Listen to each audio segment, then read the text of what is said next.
Hi అండి. ఇంట్లో అయితే వెజిటేబుల్స్ ఏం లేవండి. ఎందుకంటే బయటికెళ్ళి తెచ్చుకునే పరిస్థితి అయితే అస్సలు లేదు.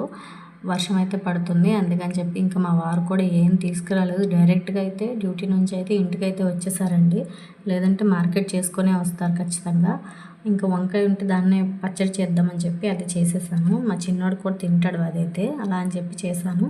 ఇంకా సోయా చంక్స్ ఉంటే వాటిని కూడా ఇంకా కర్రీ అయితే చేశానండి.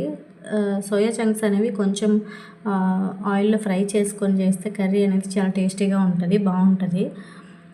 ఇదైతే నేను చాలా ఈజీగా చేసేసానండి. సింపుల్‌గా మసాలాలు ఎక్కువ ఏమి వేసుకోలేదు. కొంచెం ధనియాల పౌడర్, గరం మసాలా అంతే, ఉప్పు, కారం, పసుపు వాటిని వేసుకొని కొంచెం అల్లం వెల్లుల్లి పేస్ట్ వేసేసి కర్రీ అయితే చేసేసానండి. చాలా టేస్టీగా వచ్చింది. మా చిన్నోడైతే తినడండి. కానీ ఈరోజైతే ఆ కూర అయితే తిన్నాడండి. మామూలుగా అయితే తినడు. కానీ ఇదైతే తిన్నాడు ఈరోజు. ఇంతే ఫ్రెండ్స్ ఈ వీడియో.